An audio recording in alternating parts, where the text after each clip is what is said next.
Intro. It's intro time. Shush. Everyone shut up.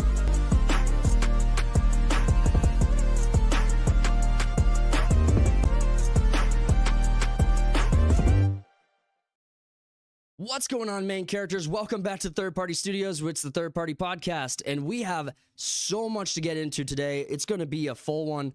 We have a lot to talk about, but before we do, I want to check in with our boys. We got the Cody in the studio. How you doing, buddy? What is up? We have Matt joining us from regions unknown, from on far. How you doing, bud? I'm on the surface of the moon, doing great. Feeling light. That's so far away. That is very parts unknown. Some good internet connection. Connection's crazy. Connection is All hardwired too.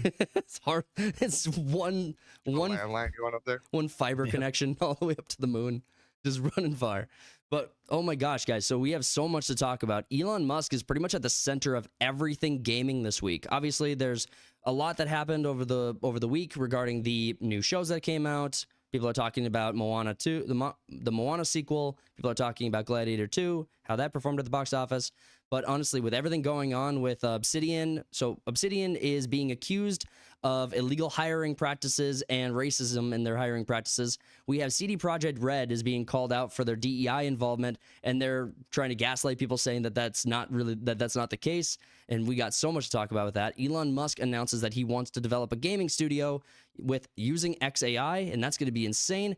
And another story we have to go over is Dungeons and Dragons published the original, or the creation of Dungeons and Dragons, and there's a battle going on over that, and the original creator being attacked. Elon Musk speaking out on his behalf to his defense, and it sounds like there might be a potential for another big purchase of another big company involving Elon Musk. Before we get into all of that, let's check in. Cody, what have you been up to this week? How are you feeling, dude? You feeling good? You alive? You survived? Barely. You made it. I got that bronchitis. He's not gonna make it. He's not gonna make it. He's dying. He's dying. No, I'm good. What have you been coughing my balls off? What have you been playing and watching? What have I been playing? Oh, I got back into Jedi Survivor, which has been Is Survivor the sequel? Yeah. Okay, I wasn't sure if it was the first or the second of that of the series involving the ginger guy. Yeah. You know I gotta represent, so I gotta play some ginger games once in a while. Hey, Disney's coming after your race. It feels like ginger genocide. Ginger genocide in movies. They're trying to get rid of y'all. Racist. They are. Yeah, they are absolutely. They hate gingers so much. Oh, did you check out the new Dune show? What the fuck is it? Prophecy or some shit? Yeah, there was one episode when I was ready to queue it up, and then I got a phone call and had to walk away from the screen. And a phone call is probably more interesting, to be honest. Did you check it out? Oh, I got like a half hour through it. I'm like, yeah, no. It's not for me. I didn't think the Bene Gesserit was going to be a story I'd actually give a shit about. I really didn't. At the same time, I'm like, it's Dune, right? And it's HBO Max. Their list of failures is relatively short compared to their list of successes. I wanted to give them benefit of the doubt. Been all right. It's kind of the Tolkien's got what? Chris, I think his grandson Chris is writing shit. And so Frank Herbert, author of Dune, he's either got a son or a grandson that's just writing a bunch of dog shit. Mm-hmm. I do remember you telling me about that. This is one of his books or some shit. Okay. Just empty vessels. Yeah. They can't live up to their... I mean, I'm not under the impression that any of us can live up to the master works of the previous generation.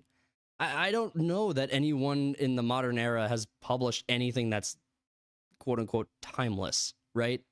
Like, do we have any examples of that, of a timeless original work?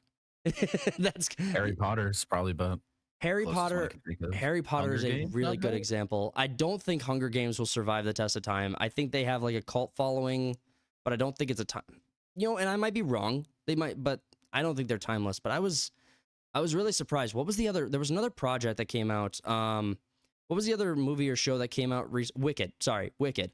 I would not have expected Wicked to start off as strong at the box office as it has been. I mean, and People it did. love Wizard of Oz though. They do, but they do. And Wicked, I'm pretty sure is based on, isn't Wicked a play? Like that's the original is like it's a Broadway. Yeah, it's started musical. out as a play. It's been a play for like 10 years or so. Yeah. So I would not have expected it to. I still would not have expected it to be a blockbuster success, right? And I mean, it's not. It's got a fan base. It's got a fan base. So I might All be. the women and gays will watch it. Right. I might be wrong. So I might just observe that I am wrong on the Hunger Games thing you were saying there, Matt. But I don't know. I get surprised sometimes by some of these. I would call them like sleepers. Obviously they have a fan base, but I definitely underestimate them. Star Wars is not that though. Star Wars. Not anymore. Star Wars is dead brand. No, Star Wars isn't timeless. It's dead. DOA. I don't even know if the classics are worth showing to anyone anymore. Like, what's the point? Yeah, it's like only watch until like this movie. Yeah, it's like 2 good movies and then like half a good movie when it comes to OT. Right. Well, would you recommend? Ewoks, by the way. Right. And would you recommend Game of Thrones to someone now, knowing how it ends? It'd be like, yeah, No. it's one of the greatest shows on television until it's not. And then it's not at all even good. It's not even close. Yeah.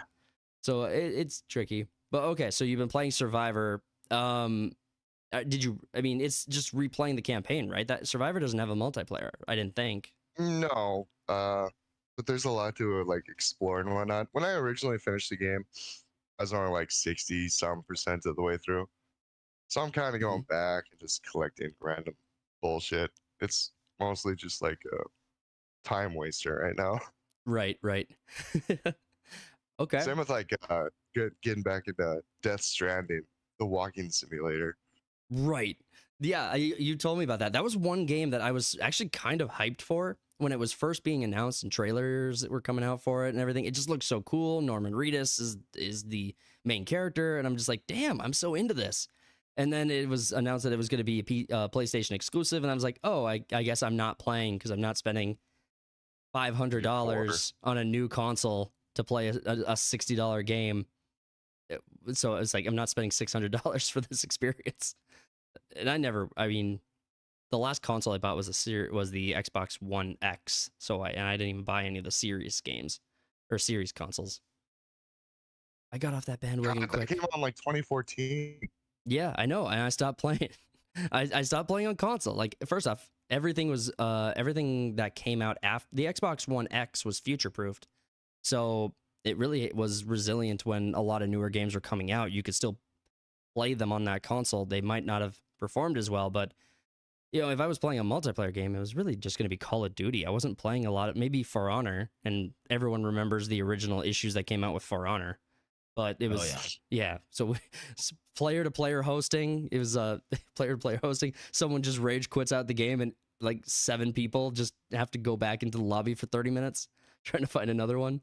For Honor was a fun time. Those are on a poor person's fucking game. You're just like, oh my god, your internet sucks. Why are you poor? Let me Venmo you. Oh wait, stop being poor. We didn't have Venmo back then. That was crazy. Let me pay your internet so I can play better. All right. Well, so Matt, what have you been up to this week? What have you been watching and playing? Watching nothing as per usual. Right. You're just a gamer. You're too good for TV. Yeah, I'm just one of them gamer boys. Have taken part in the Steam sales going on and added to my library. Ooh. How many games did you I get? haven't played yet, but I got like 7. Quick side note. Yeah. Just the Kill the Justice League or whatever, the Ultimate Edition or whatever you want to call it. That's originally $100, is $5. Yeah. That didn't. I scrolled by it. I was like, you know what? Still not worth it. Yeah, I still don't want to like. That's gonna buy like, what would that be? Brown paper bags worth of lunch for one of the interns out there. It's gonna be a peanut butter and jelly sandwich, a pudding pack, and a juice box for one of the studio devs out there. Yeah. Well, actually, that's before the studio takes its cut and pays the guy. So maybe a pudding pack. Or the crust from the peanut butter and jelly. Brown paper bag. He only gets the brown paper bag. Oh man. But okay, so you went on a binge. You went on a binge. You went shopping. Dude. Did you find it anything good? Diamonds in the rough and whatnot? I think these are all going to be good. But the one that I've played the most is Diceomancer, which just recently came out. Okay. Like a first person. It's a roguelite card, like a deck builder, very similar to Slay the Spire, but it kind of revolves around the concept of being able to cheat. So you have an item. Anyone that's played deck builders, there's a lot of numbers and whatnot on your screen. So you can change a enemy's cards or your own cards at the roll of a die. You could even change their health. So if they have 300 health and you have a 6-sided die, they're about to have at most 6 health. Very unique concept. Reviews are phenomenal. Gameplay, art style, everything like that are very unique. Well, that's okay. So that sounds like awesome. Yeah, that sounds awesome. Like, I know that this is last week, right? But I was just reflecting on Sunday Slackers as we were just kind of talking about these other games you were buying. I am still blown away at how much of a sleeper content warning was. And obviously there were a bunch of YouTube videos. There's so many people on YouTube making content around content warning, but none of them showed a horror game. They were all just making skits and stuff. Like they were just using the setting to make a skit. And I was just blown away by how much fun content warning was. It was an absolute blast. $8, a 1 gig game. I mean, holy crap. You get 4 buddies together and you should just be dying. I mean, obviously we're doing it on Sunday Slackers to hang out, have a good time, make some good content, but it's holy crap. That was insanely fun. I think I had as much fun on that. I think Make Way, when we were doing that racing game, that was also like a very fun game that I just didn't know existed until, hey, let's find a fun racing game that's kind of silly and quirky to play. Game's frustrating as fuck. Content warning is again, it's been on my radar for a while. I'm glad we finally hopped into that and had a blast. Well, and with the backrooms, I know we stepped away from the backrooms for Sunday Slackers because we thought we had gotten through all the content. But I watched a video of someone doing the backroom stuff, and they were talking about doing it after the update. And they're the same game we were playing, and they had like 2 more levels that they were playing in that we didn't get to or we didn't see. I was like, how the hell did we miss that? I was so excited to play those levels, and we just got stuck, and we were just like, I guess we did it. I guess we beat the backrooms. So I thought the patch notes had said something about like 6 levels, and then we go in there and there's 2. It's like the fun room. It's like the fun. Fun was the only level we really got to play a lot in, and that was just hard. That was a hard ass puzzle to solve. Yeah, it was not a good time. Well, I remember going through the walkthrough, and it's like halfway down the walkthrough, it's like, all right, this is the ending, and then it's got like 20 more levels until you get to the true ending. Yeah, and I was like, what the fuck? That was so insane. That was nuts. But the room fun was just chaos, and it was an enjoyable, well-built level. The issue is that we're all hanging out, we're all trying to have fun together, but the game got its kicks off of dividing everybody. So you were often alone, and if you went down, you were alone and staring into the darkness for 30 seconds until you were able to die. So yeah, I'm glad we're kind of taking a pause in the back rooms. I'm sure we'll come back to it with more updates, more other games that stand out and as the need arises. But yeah, content warning, huge love, big love. We're going to become the best spooktubers ever. It's going to be so great. Spooktubers. Should only just get better from here too. So oh yeah, that's something to look forward to. Well, just with Cody jumping in. I mean, just with Cody making our 4th. I mean, oh my gosh, we're going to have so much fun. Cody, I do make everything better. Well, damn it. Wish I hadn't said that out loud. Wish I thought it. Oh, look at the time. What's going on over there? Hey, that's been our Sundays. That's been Third Party Studios podcast. Thank you guys for forget everything you saw in the last 30 seconds. No, damn it, Cody. Well, so I can just leave. No, don't do it. So let me fill you guys in on my week. So I rewatched all of ReZero up to the new season, and I am in love with ReZero. What's that? Nothing. Continue. Okay, cool. So ReZero is awesome. The only anime right now that I think is better than ReZero is Mushoku Tensei, Jobless Reincarnation. But they're both so good. If they were both coming out at the same time, I would just dedicate whole nights, make popcorn pizza, just vibe, just shut myself off from the world. Yeah, I'd have a slice of popcorn pizza. Yeah, popcorn pizza with some M&Ms on it. Yum. You can make Thanksgiving Day pizza. Oh, I hate you. Use gravy as a base instead of marinara. Well, okay, so we're gonna keep going on my week, but before we do, I want to know like Matt, did you do Thanksgiving? Did you do anything for Thanksgiving? No. Okay. Not really. Not really. I want to know like what people don't celebrate it. We stole their land. Fair enough. Well, we won their land, just to be fair. We won. Yeah. But it was in that dice game. Matt, what's your favorite Thanksgiving thing to eat? And Cody, you too. I want to know what your guys' take on that is. Favorite thing, aside from turkey, is probably just good old pumpkin pie.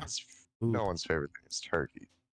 Yeah. I love turkey. I'm a poultry guy through and through. I would take a good chicken over a good steak. Oof. Cody went off a tirade last night.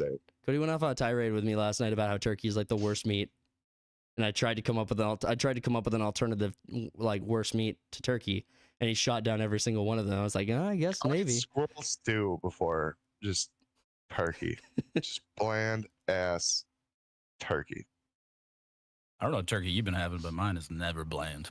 Pumpkin pie for the win, though. That was a good one. I don't know why the pumpkin pie wasn't at the top of my mind for that. But Cody, hit me with yours. Oh, it's green bean casserole all day. Damn, man, the green beans. Yeah. Easy. And the casserole. I on this hill too. Okay.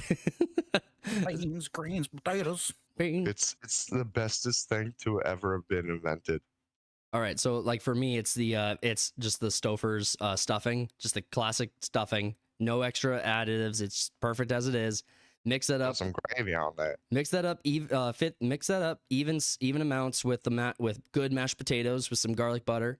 So mix those up even. A little bit of corn into the mixing, and then just put that inside of a Hawaiian King bun as like a mini sandwich slider, and that is like, that's like all of Thanksgiving. And if I don't get any meat but just those things in that order, I'm perfectly content. I am so happy. That makes my month. That makes my whole month if I can have that. I'm so happy. I'm so happy. So happy. But so obviously, you guys do cranberry sauce? No, whatever the fuck it is. No cranberry sauce. I never fucking eat that shit. It's not good. It's not. Don't do it. Cranberries. Comment below if you think cranberries are the best. But I don't. You're wrong. So I finished a couple. So I got caught up on a couple of anime over the week. I finished Arcane. I finished season 2 of Arcane. Oh. And I do want to talk. What'd you think? Okay, so it is not as good as the first. Let me just say that out loud. I definitely think the story went in too many places and was a little bit more chaotic than it needed to be. The first season was really you have the high and proper good guys, and you have the low and like low-born grungy bad guys was kind of the idea that they were playing off societally between those two. In this second season, all of that gets completely blurred with both sides just being at each other's throats. There was not nearly enough battling between the two factions. I think that what they did with Jinx wasn't what I would have done, but I think it turned out better, because I would have been like, okay, Jinx goes crazy and she is just this Joker-esque maniac running around causing damage. But in season 2, what they actually did was they had her serving as that symbol to other people in the lower region. And why would people follow Jinx though? Well, she was because she blew up the council and then fucked off for 6 episodes. Well, she's the first one who follow her. Well, she would be the first one who drew significant blood from Pentover. Also, keep in mind she was building a reputation in season 1 as kind of like that tool from Silco. So I mean, she does have a reputation of doing that. I mean, she's very much a character people recognize, and she kind of has a trademark around those areas. So why would people follow her? Because she literally succeeded in assassinating half of the council, over half of the council. That's the most damage that has been dealt to Peltover in a long time in that storyline. So even if they didn't necessarily follow her and that was kind of forced, which, okay, I think to your point, I think what the point you're making is that they kind of forced that to make Jinx more relevant when she wasn't really built up to be relevant. I don't think I think she was built up to be relevant. I just think that the examples we are given are not enough, but I do think that's what they were doing. But I think her kind of stepping back after losing Silco makes perfect sense because she lost her original father, she lost Xander, she lost Silco, she lost Vi. I mean, she just keeps. I mean, she didn't lose Silco really. She shot him. Well, killed him. Didn't Kate shoot Silco? No.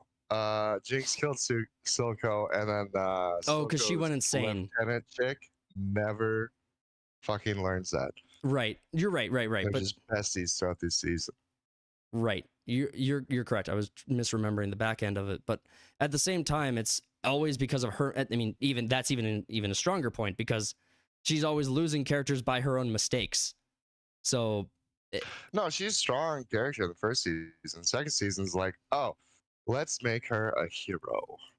Well, yeah. I had a big problem. She just lost her insanity and just became once what Grogu step in, that fucking little kid or whatever. Right. It's like all of a sudden you turn good. That little kid, all the voices in your head. The little kid sucked. I'm not crazy anymore. The little kid sucked. I was definitely not impressed. I hated what they did with Vander with bringing him back. I hated that so much. I was like, isn't that like the second time he's come back to life? Yeah, it's supposed to be like Warwick from the game. Yeah.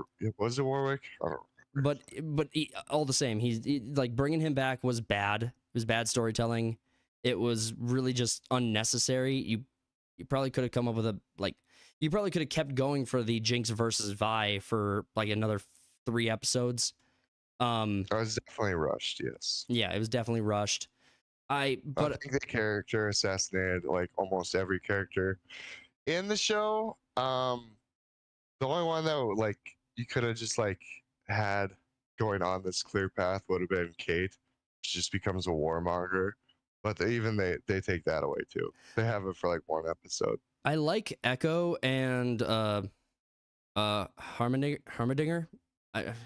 Heimerdinger. He's barely in the fucking show. Well, I mean, in this season 2 specifically.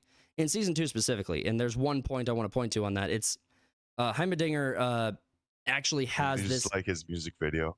Yeah, I love that. That was so good. Actually, that actually was good. That was pretty good. That was pretty good. But I liked how Heimerdinger actually did learn a lesson in his character arc. Like his character arc is he is several hundred years old. He's seen magic. He's seen the damage it can do. He understands. And so when Jace and Victor come to him and they're like, we want to work on this stuff, he just rejects them and fights them at every corner. And then eventually realizes the damage that, and then eventually realizes that because he stepped back from it, they wound up doing it anyway without mentorship and it caused more damage. Well, so Echo comes to him and says, hey, we need help to get back. And he actually has a change of heart. He's like, I'm not going to let another pupil go down the wrong path. And so he has character growth. He learns from his previous mistake, which even though Heimerdinger is kind of this goofball, not necessarily important character, they still did right by him in that he was originally this mentor-esque teacher who failed to mentor his pupils, and then succeeded in doing it with Echo, and ultimately sacrificed himself to literally no one's concern. Like literally no one gave a shit that he died, except I do think they did right by his character. They kind of marveled this season. They introduced time travel and alternate dimensions and shit. Yeah. I mean, we could talk about this show for fucking hours. We can. I finished it. Yeah, the other thing, I'm gonna go against you and say I hated season 2. So I would give season 2. So I would give Arcane season 1 a 9 out of 10. I thought it was awesome. I thought it was so good. I would give season 2 6. It definitely suffered a lot, but I don't think it was the worst thing on television this year by any metric. No, it's not. So the other thing, the animation is always fucking on fire, though. Right. The other thing I've been doing this week was I started a new campaign in Baldur's Gate 3, And I learned this morning that there's a update coming out for Baldur's Gate 3 to give an extra subclass to every one of the primary classes, and they are looking awesome. Like those subclass breakdowns are looking so good. The customization you're going to have for some of these characters are going to be amazing when that comes out. Probably going to be over a month. I think they're actually doing like a stress test on the system in January, so it's going to be a while before this update. I think it's patch 8 will be the update that I'm talking about. But it's so it's going to be a minute. But if they stress test and that goes smoothly, I'm excited to see those updates. I think that'll look really good for the game. And am I gonna have to fall back into the Baldur's Gate 3 hole? Well, goddamn! I mean, it's been out for how long, and they're still making additional content on a game they've already made their mint off of. Like, there's no in-game purchases. There's nothing like you're just playing the game. Like, Lorien Studios is just doing a good job taking care of their fan base. So I got no complaints if they want to keep making content, but it was absolutely not an expectation I had. They definitely went above and beyond. I don't think they have any obligation to the fandom to add more or keep doing more. They could easily rest on their laurels and be done. Did they win Game of the Year last year, 2023? Or was that? Maybe. Well, so yeah, so I know Asterian's voice actor won like voice actor of the year or some shit like that. It was just Milo Yiannopoulos. Just Milo Yiannopoulos. Just a posh twat. Yep, but yeah, I started Baldur's Gate 3 campaign. I'm almost to Act 2, and my goal with this playthrough is to finish the game. Just get through Act 3. That's my goal. I will not create a new character. I've learned everything I needed to in order to revamp my character. So if I need to and get bored, I can change my character up. But I'm just playing what are you playing as right now? Human variant sorcerer. Human variant sorcerer, and it's gonna be awesome. It's gonna be cute. Okay. So just got word from Matt. He had to step away for just a quick second, so he'll be back in a minute. But yeah, just realizing he has stepped away for a moment. He's been gone for a minute, bro. No, I know. I don't have that pulled up, so I'm not seeing that in real time. All right, let's jump into our first story of the day. We have a lot to get into, so I will not keep you guys waiting any longer. We have a lot of news coming out of That Park Place. We have Grums. We have Ian Miles Chung all reporting on the Obsidian debacle. So it all kind of centers around, all the drama and controversy center around the art director for the video game of Avowed, Matt Hansen, who there's allegations floating around that the Avowed studio has been racist in their hiring practice, refusing to hire white people. And it's all just a bunch of drama around that. Now, Matt Hansen has been going back and forth on X, arguing with Elon. So Elon Musk is also at the center in the forefront of all of the news we have going on today. So hopefully you put that as like an accomplishment. It's like I got into an argument with Elon Musk. Yeah, well, honestly, I don't know if I wouldn't brag about that a little bit. Like if I was in an argument with Elon Musk, I'd probably be saying something. I don't know if I would make it my whole identity, but I would be pretty cool. It'd be pretty cool, and I would be bragging about it a little bit, at least in my circle. But I mean, I don't know. What do you know about the game Avowed, anyway? I know almost nothing about this game. I mean, I know almost nothing about this game. I know that out of all the stories we have to go off of on it, there's a skeleton main character. It looks like is that okay? That's what I know. It's like a Skyrim competitor, isn't it? Yeah. It's basically Obsidian's kind of like always been I would say like a AA studio where they're hired out to do certain things. Like they did Knights of the Old Republic 2 after BioWare lost it. They did Fallout New Vegas, which is considered mostly to be the best Fallout. They did an offshoot of kind of like a Fallout-esque game, Outer Worlds, in the middle of like COVID or something, 2020-ish. Mm-hmm. Like a little bit. So, yeah. So they also got like Pillars of Eternity and stuff like that. They're mostly considered to be like basically like better. They do games better because their writing is so much better than like the main guys, and then they do offshoots. But okay, weren't they the original Elder Scrolls people too? Like not completely, but like on board with them. I think they were mostly originally the Fallout 1 and 2 guys from Black Isle, and then they went on to make Obsidian. Okay. Was because I know that Obsidian had like 5 co-creators or co-founders, so and that's covered a little later as we're talking about some of the leaks that have come out revolving around the hiring and firing practices that they have there. To your point about who they are, like what games they're creating, Grums reported the other day on X. These are like the faces and designs of the characters that they keep making in video games, all from the same art director, and they're just it's just so badly You designed. can almost say that's from fucking Dragon Age Velgard. Yeah, that it's a closed door. Yeah, it's definitely a closed door on the variety of and how they change the faces and the designs. Everyone's kind of like this bubbly baby face or like abomination hybrid. So ambiguously gay. the ambiguously gay duo. Yeah, that was good times too. So let's continue on in this story. So some of the news we have from this is that, so again, a lot of this is being reported on by Grums and Ian Childs Mong. You follow them on X. They have a lot of great news that we've been trying to keep on. So the other day, Grums reports Matt Hansen, Obsidian art director, went to war with Elon Musk with Avowed. Elon says it won't end well for him. Elon picks up on another of Matt Hansen's posts, tagging Microsoft CEO in a prior tweet about Obsidian's potential illegal hiring. That was really cool, by the way. I don't know if you guys read that story when all of this was breaking. Elon Musk tagged the Microsoft CEO. That was so cool. That was like they're just gonna have dinner together sometime. It's gonna be fun. It's good to talk about this stuff. Elon responds saying he's confessing to illegal behavior, and you love to see the timeline.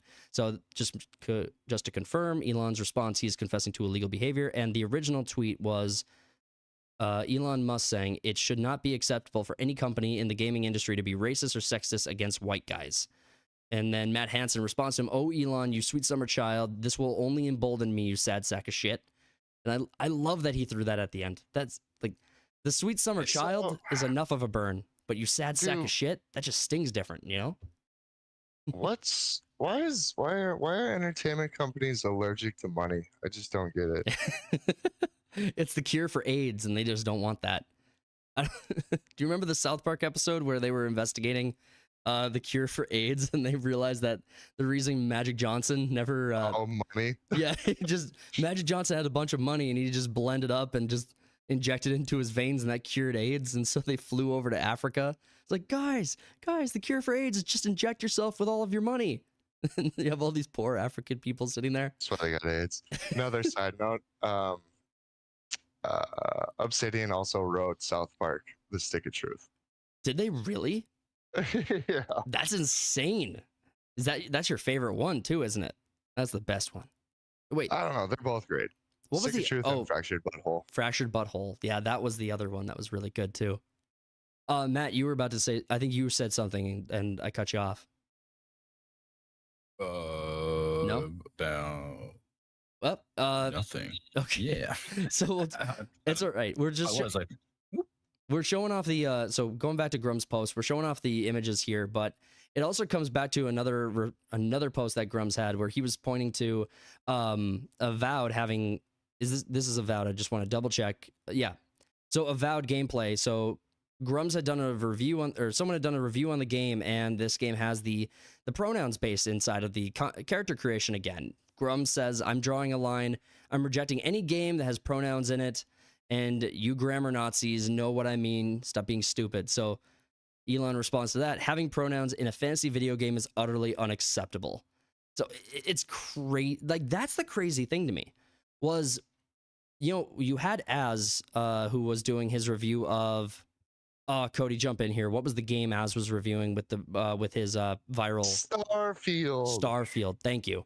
So he has his pronouns. He has his viral. He has his viral breakdown of him going pronouns in video games, just ranting about how it's just so toxic to have this stuff in the video game. It takes you right out of the experience. Yeah, it breaks your immersion, and it's just true. Like the argument falls flat just being introduced to any evidence that why do you care if this is in a video game? You don't have to engage with it. Well, it's because you break the immersion of your video game. Like the reason you're including it is to check boxes.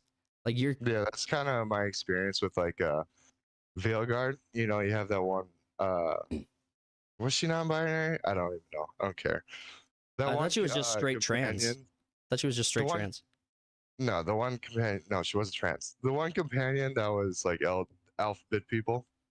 Mm-hmm. I ended up skipping every dialogue or ignoring her completely.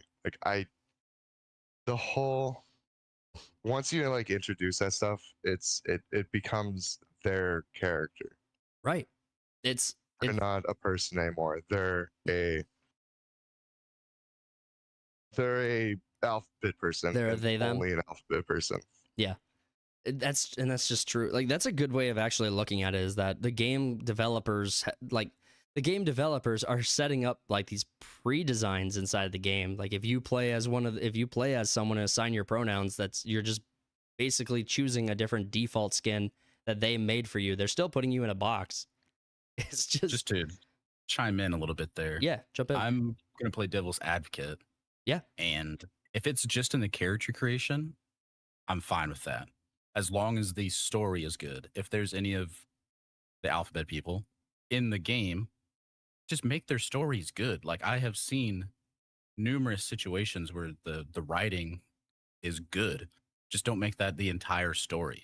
That's where people are like, oh my God. I will engage with that. I just want to slay dragons, dude. I will engage with that for sure. I'll definitely engage with you on this because that's funny because Tosh is a dragon slayer in Belgard too. Well, so including the pronouns, if that was all, and if it was just in the character creation, I would still have a gripe about it. But to your point, it's just in the character creation. There's a million things in character creation. Baldur's Gate 3. Baldur's Gate 3, yeah. Baldur's Gate 3 has like this a lot of gender swapping stuff you can do in the game. Gender bender. And in the game you have the dialogue trees that actually have a lot of gay and like lesbian interactions. And you know what? To that point, you don't have to play into those moments, but it was extremely uncomfortable for me the first time I was like walking through my camp at the party in Act 1, and I'm getting hit on by every guy in my party. I was like, dude, I didn't know I was such a hot slice of cake. I didn't know everybody wants to fuck you. Everybody, exactly what I was gonna say. Exactly, everybody in my game wanted this ass, and so I will say it was a little weird, and I wasn't inviting, but at the same time, I hear you. If it was just character creation if it was just character creation, I think you'd have a lot more flexibility on that. What the problem is that it's like a precursor. It's like the first thing you see, and I don't think that any single developer in any game we could come up with an example of pronouns in the bio would ever be a standalone example. Like I don't think there's a single game that has just pronouns in the bio and doesn't have something else also in the game to feed that. I mean, or at least it's obvious that there's something else in the game. Like that's where the story writing needs to take part, though, because nowadays it seems like if that's in the character creation, then that's what the story like completely revolves around. Exactly. That's where you're like, I don't want to play this. So I think if your position is I don't want to misrepresent what you're saying, but if you have pronouns in the character creation and then you also have an amazing story, then it's good. Yes. Is that right? Okay. So I don't disagree with you because Arcane was that in season 1, right? Like if we look at examples of good, it was pretty gay. It was very gay, right? I mean, but it was also good, right? It was also fucking phenomenal. It was so good. It was two things, and it's because the characters weren't just that one thing, right? It's not their identity, right? It's not what they are. There's no lecture attached to it, right? This is the world you live in. Sometimes women like to hug each other, and I'm gonna start introducing myself to customers that way. Hi, Cody. He, him, straight. It'd be funny until they introduce themselves like that too. Like, oh God, you're one of us. We thought we were alone. Let's see how farmers take to that. You want to? I've go ahead. Told you about this before talks, but like the character that I think of that is like under the LGBTQ umbrella that I think is well written is Klaus from the Umbrella Academy. Okay. I'm not sure if you've seen that like travels through time or something. That is the brother who can like talk to the dead, and he was like in Vietnam and so on and so forth. Right. His character development is awesome. Just his character in general is just a really cool character, and yeah, he's he is also character. He just happens gay. to be gay. Well, yeah. So just another example, because you're right. There are characters that are gay. There are characters that are lesbian, and I imagine it's conceivable that somewhere in the universe there's a non-binary trans character that's good too. Never seen it. Don't know that it's real, but I'm just being fair. It's possible. Challenge accepted. You're gonna dig through all of the woke Good ethos. Trans characters. Let's see what comes up. But the let's look at one example from the Eternals, the Marvel show that nobody watched, or the Marvel movie that nobody watched. So the Eternals had to have a gay kiss scene in it, and they had to have at that time the most diverse cast ever. Right? That was their claim to fame for why they thought that movie would be successful. It wasn't because it was of the good storytelling or because it was characters that people would gravitate towards and love. It was the representation. It was the boxes checked. And I want to draw a distinction between video games that emphasize boxes checked and video games that focus on good storytelling. If we look at Dragon Age Veilguard and we look at the scenes revolving around the pronouns and the lecture that they gave the audience and the fact that this character is obviously in there checking a box, it's not the good faith that you and I think, would benefit from and have a good experience enjoying their story. Well, the one good thing to come out of that is now people are doing push-ups every time they misgender someone. It's like a meme. So, I mean, people are getting in shape as a meme. Oh my gosh, we would have the entire country looking like freaking Brad Pitt in the early 2000s if people on X were doing that. I can name you a very well-written trans character. Hit it. Mr. Garrison, South Park. Oh. We got one. That's something. That's definitely well, isn't he a straight white man now? I mean, yeah, he detransitioned into Trump. So he's a survivor of detransitioning. He's a detransition. So okay. Yes, I think all these are good points. The pronoun thing, I think in a fantasy universe, like I don't think there's a single good argument for why it could exist in a fantasy universe. It's obviously a tool of the modern era. And so if you're putting it in like a medieval fantasy setting, it just doesn't fit. It goes with as his rant or whatever. It's like current day California shit. Because like the rest of the world is just sick and tired. We don't care. No one gives a fuck about your sexual identity or whatever. Right. And leave the fucking kids alone too. But well, then so I don't know how we got so deep on pronouns. I mean, on this story, because it was not even the worst thing that happened. It's like a good precursor, but again, the pronoun. So just to wrap up the pronoun conversation, if the pronoun thing leads to good storytelling, then I'm fine. Like the biggest issue we've had over the last several years is that there are no good stories being told out of Hollywood. They seem to not be capable of doing it based on even their own numbers. So and Cody said it earlier. You could go off of like life experience too. It's like people that are writing in Hollywood now have just been to like their liberal ass college and then they go and write shit. Where writing back in the day, like Tolkien, for example, was in like World War I. Right. Or II. I mean, do you think this is the two? I don't remember. He's old as fuck. Do you think this is the 90s generation of like, so obviously there were creators in the 90s and earlier 2000s, right? And then there was the audience. Do you think the creators were telling stories talking about, like, I'm referencing Fight Club specifically, where it was talking about a lost generation where they have just nothing to strive towards. They're just a generation of grinders. No hardships. Exactly. And so the audience, I think the reason Fight Club specifically was so attached to that was because it really resonated with the audience that they don't have anything great going on. Well, then those people grew up and became creators, and now they are the generation without hardships being the creators and the storytellers.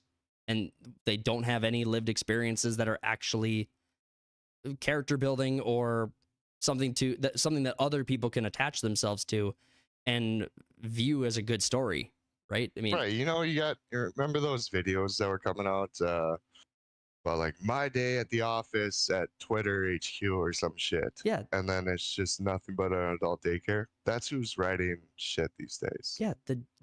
The generation without hardships are the content creators, and it shows. I mean, they make, like, I will say one thing I'll say about Avowed is that this skeleton in the armor is probably one of the sickest skeletons in armor I've ever seen. Like, visually, like, I just think it looks good. Like every skeleton in armor I've ever seen is either just a skeleton with like 2 pieces of armor, or he's got like huge gauntlet. He's just big and bulked up with like 7,000 layers of metal covering him. And this looks pretty good. It, like, We just got the pride tree in the background. right. Okay, good. All right. My kudos to them has been offset. He's gay. He's very fancy. He's got pronouns, they, thems. So so Elon Musk has been very involved in all of this, talking about the illegal hiring practice. And we have the pronouns and video game debacle where he's talking about that. You have all of these accusations coming out. And again, Grums has been feeding all of this to us on X, so we've been able to keep up and kind of follow along. And it all kind of points to this Mark Hansen art director character who's at the center of everything. The story I wanted to jump ahead to was that we have a Chris Avellone, who is one of the 5 co-creators of the studio, Obsidian, and he chimes in on the story, and he's jumping in. And from X, he writes, based on recent news, if you were rejected from an art position at Obsidian in the past few years, call a lawyer. Discrimination in hiring, especially for Microsoft Studio, can ensure you don't need to apply for a job ever again. So, yeah, there's a lot of people chiming in on this. If there's credibility behind these accusations of discrimination, which I don't have any delusions about, without making any absolute declarative statements, how is it possible that that's not happening? Like, what would be the inverse of that? It's like we have to prove that there's no racist hiring at these giant studios. How is it possible that there wouldn't be? Like, just based on everything else we've seen in the gaming universe, there's so many examples of Disney was on trial for this. It's even in comedy.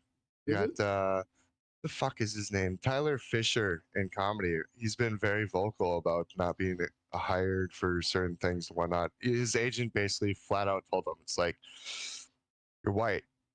We can't really get you in. Yeah. Well, it's their DEI initiatives, right? So Mark Cuban and Vivek Ramaswamy had a really good debate, I thought, going back and forth on DEI. Mark Cuban did? Well, Mark Cuban did badly, but he articulated. Well, I'm trying to be fair here. Mark Cuban articulated what he believed DEI was and what he thought was the value of DEI, which in practice isn't how it ends up being, isn't how it works. It winds up being racist discrimination in hiring and firing and promotions, and in the interest of equity and equalization out of the results. So right. Vivek and him had like a 45-50 minute conversation back and forth on this, talking about the benefits of DEI. And Vivek he's written a book on the subject, so he knows what he's talking about with this stuff. And he makes the case that these initiatives, as a result, are racist in how they actually discriminate. So there's no like public benefit, like there's no public interest in these initiatives existing. And the main driver for a lot of the DEI initiatives seems to be from the heavy investors like BlackRock and Vanguard, who are, they're accountable to the big investors that they have, or the big organizations that they invest for, who say, if you're going to invest for us, you have to meet these requirements and you must push these initiatives. Then they do it on behalf of those people that they're investing for, or that money gets pulled out. And then those initiatives trickle down to everyone else that's invested in by BlackRock, Vanguard, and State Street.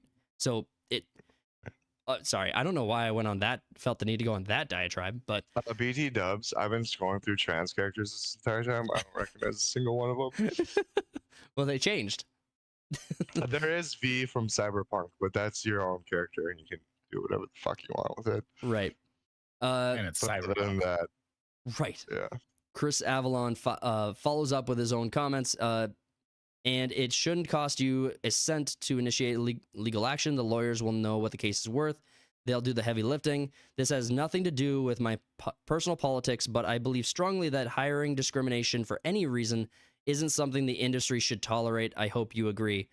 And I wanted to jump over because Elon Musk chimed in on that a second. Or I thought, just want to start an X account and start posting meritocracy, but like over and over again. Just whatever happened to that? Train the algorithm to like just say the word meritocracy over and over again. Yeah, it's like, dude, just hire the best person for the fucking job.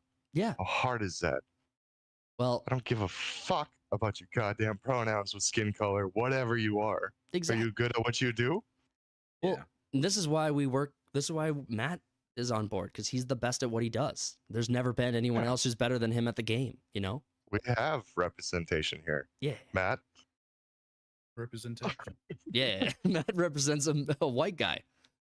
We have a lot of representation in this studio. All right, let's so continuing along there, Chris Avalon got a reply.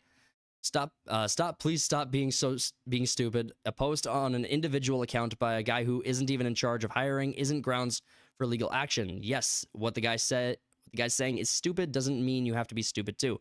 Referencing the Matt Hansen comments back and forth. Responded to, any professional art director is 100% involved in hiring art applicants. Hiring managers at a studio are not the ones who make the call. They are the ones who organize the interview process, not decide who to interview and accept. And that pretty much summarizes the back and forth that they had. What do you put on your application when it asks for your ethnicity? Other. Yeah. There's only one. I'm gonna go with like 2% Native American. Is Chris for or against white guys? Chris Avalon, he's against discrimination hiring practices. So if like you're discriminating based hiring, like you're just not hiring white guys, he's against it. So right.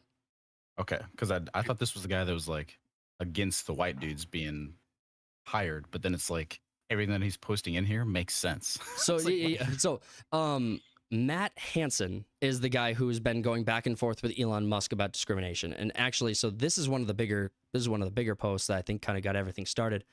EW Niedermeyer a while back feels like we're very close to some kind of singularity collapse here. And Elon says it should not be acceptable for any company in gaming industry to be racist and sexist against white guys. Well, you can take out the gaming part of that statement. Yeah, just any industry. And the industry, period. And then Matt Hansen, oh Elon, you sweet summer child, this will only embolden me, you sad sack of shit. So that was kind of the thing that jumped off here a while back. And everything's got to. The thing is, like, all right, yeah, it's illegal discrimination hiring basis, but I love the but here. Like, what? You gotta take that in front of a judge, and a lot of judges these days fucking suck and have their own ideology. They're not following the law; they're following their ideology. Yeah, the judges feel. You feel? We feel how the judges feel. Exactly. That's taken from Judge Judy, that hard bitch. It's gonna be very interesting. It's gonna be a very interesting period of time we're gonna live in, where next 4 years. Well, avoiding the politics of it as much as possible, because obviously it's impossible to ignore the fact that Elon Musk is very, very involved in government now. You have illegal hiring practices potentially going on here, and that just needs to get settled. Now, well, the thing is, it's been going on for fucking years now. Yeah. And I don't know why it's just coming to the forefront now. Well, I don't think that it's just coming to the forefront, because you're right. These conversations have been happening. We heard Coca-Cola was discriminating against white people. We heard that the gaming industry, several examples of the gaming industry. We knew that Disney was doing that under Bob Chapek. So we knew a lot of stuff. Now, I don't think what we have seen is trials, right? Like most of these will get settled before they get to trial, and so we won't get to see the definitely. result of these discrimination lawsuits get settled. The Gina Carano thing being pushed to the forefront is a different story because they are not going to settle. They want to go to trial. They want discovery. They want to push everything out into the public, and so I think they don't need money on a settlement or anything. Gina comes from a very wealthy family. Plus, she's got Elon's backing. So exactly. Yeah, they want the Pretty much exposure. Well, and the case is settled too. Like there's nothing to debate. If you are hiring people and firing people with a legal discrimination applied to it, that is not something to be adjudicated. It's been settled. That's been settled for a long time. So it's just go to court, make your case, lose. How much does the jury find? What do they actually come to as an agreement? So none of that is. Yeah, well, it is. It is the case. Because let's say that you are in California and you wanted to make the argument that white people do not deserve these jobs, even if they're the best person, even if they are the best candidate for the job. And the judge agrees with you. If you make it to the appellate, if you make it to the appeals, you just win on appeal because it's so clearly wrong. Does that go against any employers? Like they have the right to hire, fire whoever they want, blah blah. Kind of like a customer can or business can serve the customers willy-nilly. California specifically is not a right to work state.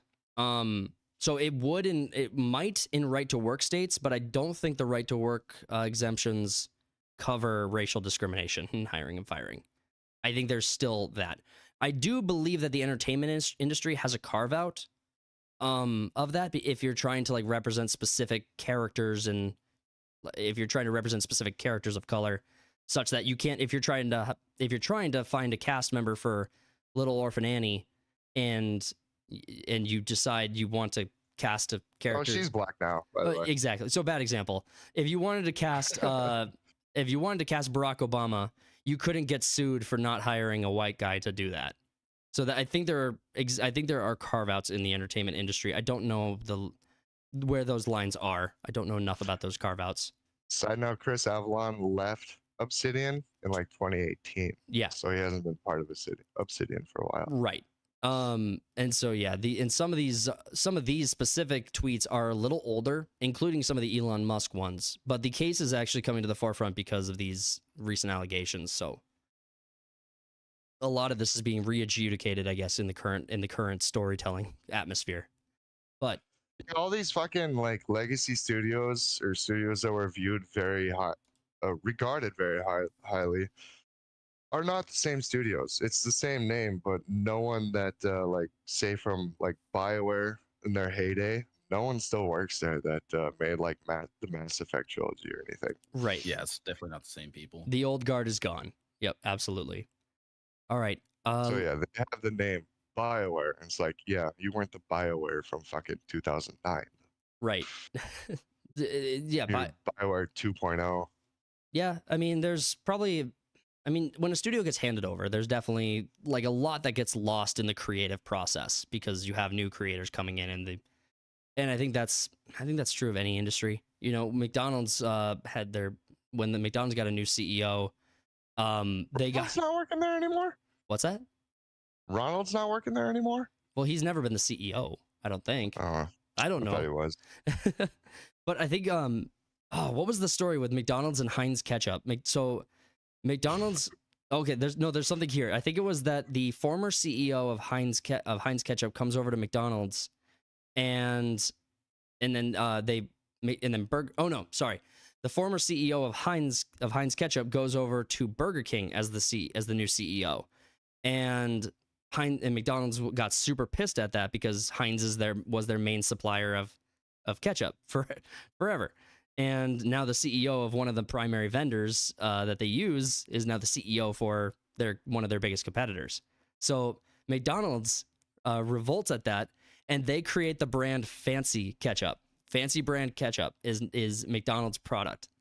And sounds gross. I did not know that. Fancy brand ketchup is the singular most disgusting ketchup that's ever been created. It tastes super sweet. It's just gross. It's absolutely horrible. There's nothing good about it. I'll fight on this hill and die on this hill. It's absolutely disgusting. I don't know. I'm not a ketchup guy, so you can die on whatever hill you want. It's just a fun little anecdote related to like when there's moving and changing of the guard. So ketchup's for the alphabet people. All right, guys, let's jump into another story. We got to talk about CD Projekt Red. CD Projekt Red senior experienced designer seems to mock fan over Witcher 4 DEI concerns. So, Cody, you actually brought this story to my attention earlier in the week. So, if you want to jump in, there's a long legacy of CDPR's DEI practices. They came out with a video a few years ago. I think we went over it at one point. Yeah. Basically, it's like we're doing everything by discrimination. Yeah.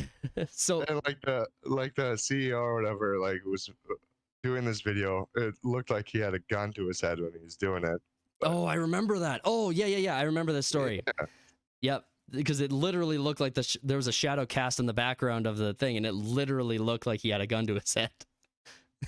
So my predictions for The Witcher 4 are going to be close to the Veilguard, to be honest.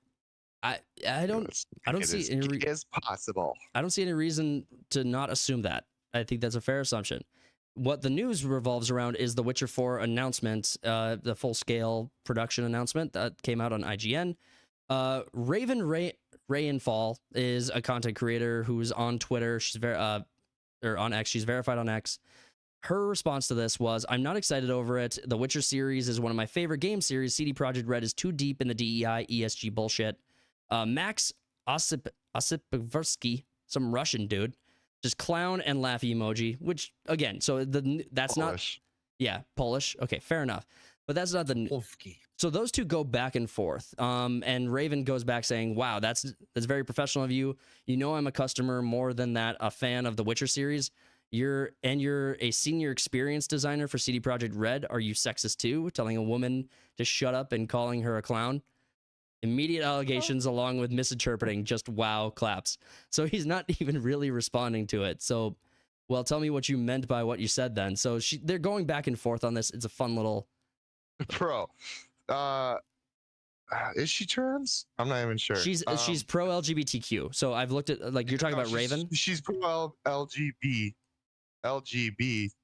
and then it's like a scissor emoji. Not the Q, yeah. Not QI plus cult members don't support. Yes. So yeah, she's yeah, exactly. Gay or trans or whatever. Exactly. So okay, yep. You better summarized it because that's yes. So if you look, I looked at her profile. That was what I was seeing. So they definitely go back and forth on it. But this guy is not just talking to her. So at Nerds for Nerds, replying to the conversation. I mean, they aren't allegations at this point, and behavior like this posts only prove we are correct from your perspective. The companies you should have just, from your perspective and the companies, you should have just kept quiet. Max, I am sorry. I'm not going to engage in this conversation further. No matter what I say, it will be misinterpreted to prove whatever point you'd like to prove, assuming that everyone should immediately know one's gender on the web and make an attack based on that is simply wrong. That I don't even know that part at the end. That wasn't even there. It's like, did you assume my gender? Yeah. First, I know, just so we're not besmirching her. She's like a tomboy. It's okay, and we got it pulled up here. So Rainfall, Celtic, Norse, pagan, married a Christian, pro cannabis, not pro cannibal. Cannibalism. It's cut off. That's my fault. Bad. So woman gamer, horror fan, support LGB, Scissor T. Not QI plus, don't support Sweet Baby Inc., Pagans for Trump, etc., etc. So yeah, they do. She does have a YouTube channel, and it looks like she exists. But then we have examples to pull from. So this is going to be fun. So when was this? This was May of 2024. CD Projekt Red. We are proud to receive the Diversity Charter Award for our menstrual leave benefit in the category of innovative approach to diversity, equity, and inclusion in business. which honors organizations showcasing outstanding commitment to fostering an inclusive workplace. So menstrual leave, huh? I forgot about menstrual leave. They get a week off every month. That's even if you're a guy and you claim to have going through your menstrual cycle. Well, yeah, that's just. I mean, that's just so progressive. It's so progressive. It's so great. I'm so glad this is what the world is coming to. Like, you guys thought this was the good idea. They have 52 weeks in a year, so you get a week off every month, just cause. Plus weekends, plus fucking your. That's a fuckload of vacation, bro. Yeah. Well, and my understanding is that it's a leave, so I would assume that it doesn't eat at your PTO, but I would have to look at the. No, it's paid.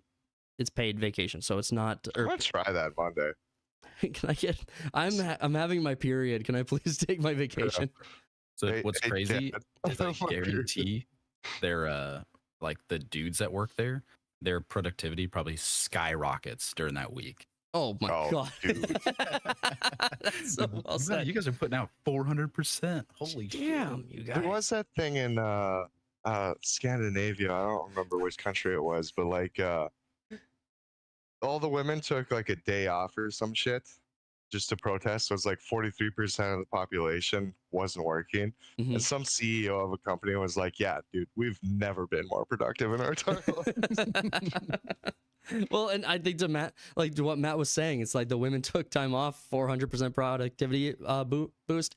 So it's like, I think the most progressive, I think all three of us can get on board here. And I think our fans could probably get on board here too, that I think what we need is, I don't think they went far enough with just a menstrual leave. I think we need a 365 and a quarter leave from the workplace for women so that they don't feel the need to come into work for any reason whatsoever. I think that we can all get behind that, right? Like this is the most pro women position possible.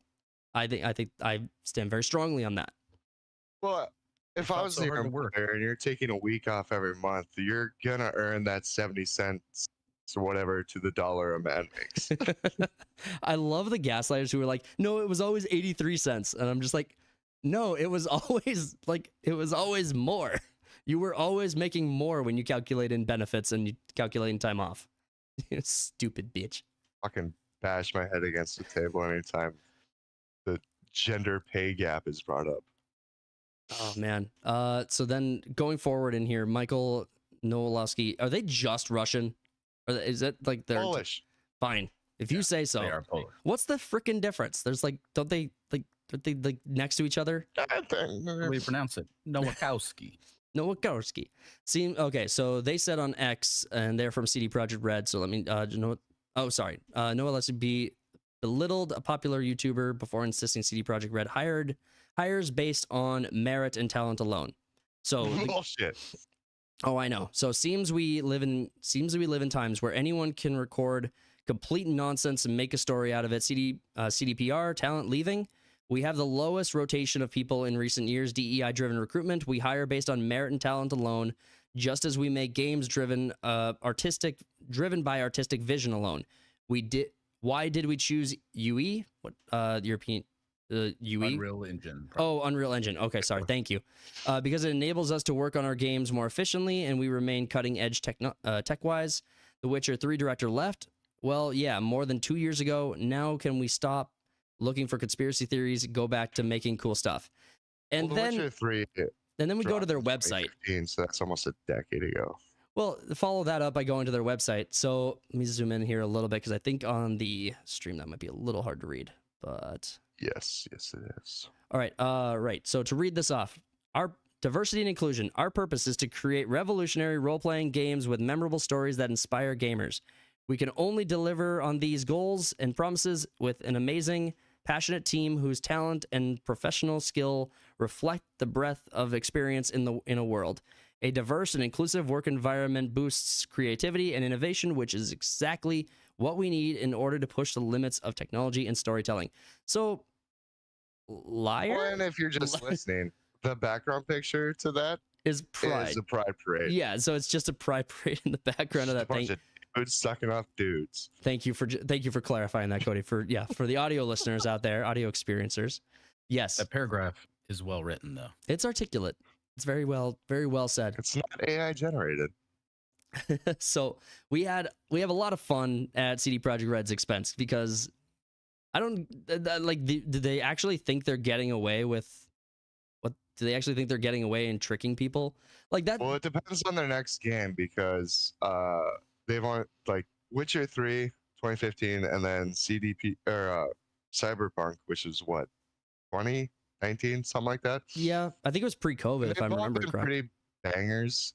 So yeah, hopefully it really depends on the next game. Yeah, I guess we'll have to wait and see on that one. I suppose that's everything to cover with the Witcher. But I mean, the clothing options in Cyberpunk are pretty fucking gay. Oh, I believe it. That's just a victim of the setting that they chose, though.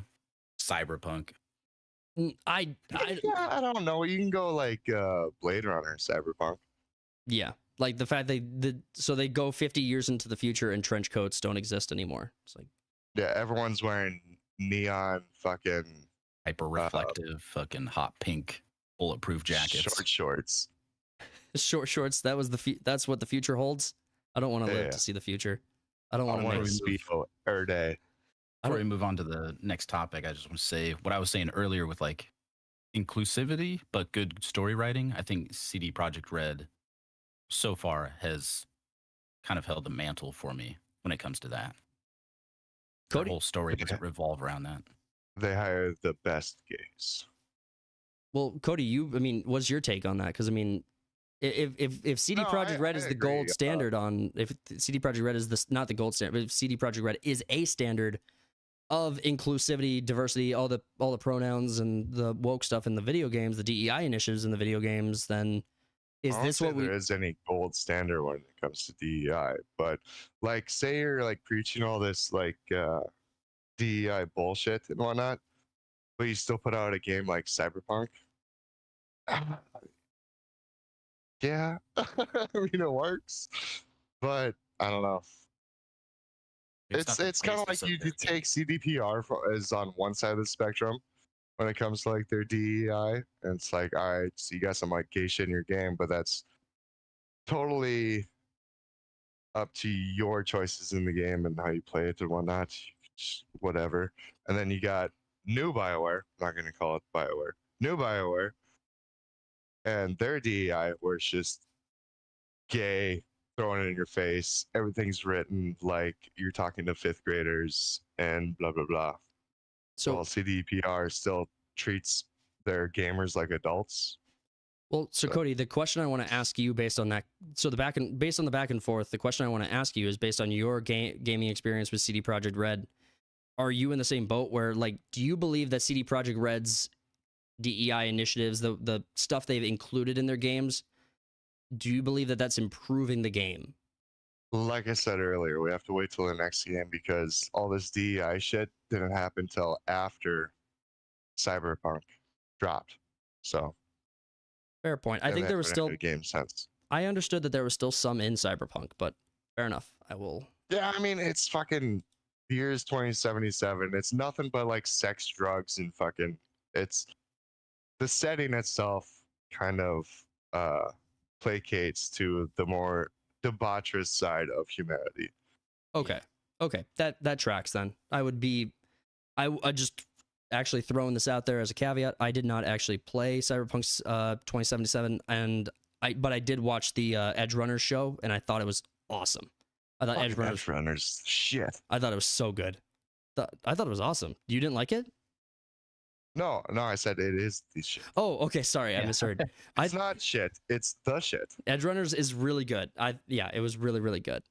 All right, we're going to continue on. We got more stories to get into, so let's jump into our next topic. Elon part 3.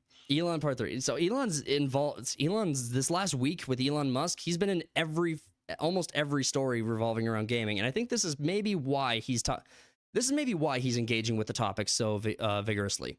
Elon Musk announces plans to create an AI game studio to make gaming great again. This is going to be interesting, I think. So the official Does he have merch for that? I'd buy that hat. So I make gaming great again. Oh, is it red? Bitch, it might be. I have no idea. Before you get too far, I called this couple podcasts You ago. did. Yep. You shouted this out. You thought yeah, absolutely. We thought that Elon was going to get involved in the gaming industry. Refresh my memory. Did you think it was going to be his AI initiatives that he was going to use to do it? Or did you think he was going to just like generally speaking do it? I thought he was just going to start a game studio and then like have, trustworthy people underneath him that can make a game. Right. Because we were talking about it with the Halo story, or with the Halo, the composer of the original Halo song theme music. He was saying he would come out of retirement to get behind Elon Musk on projects, and I hope that happens. That'd be so Matt cool. Called it like 3 weeks ago. So right. Well, here's the official announcement from Elon on November 27th. So it's actually a response to it's a verified user. It's another one I'm not going to be able to pronounce. I apologize. I don't understand how try it. God, Shibitoshi. Say the last name. Shibitoshi Nakamoto. Okay, that was. I need 2 more runs at it to get it right, but Japanese names aren't that hard. They're not. But yeah, I don't want to fail when I could. They're easier than Polish names. It's better to do it right than. But anyway, what they were saying, I don't understand how game developers and game journalists got ideologically captured.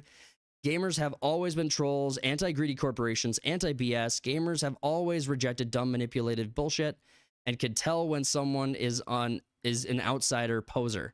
Why lean into the bullshit? So I think we have to engage with that a little bit. So I think, why did game journalists become so ideologically captured?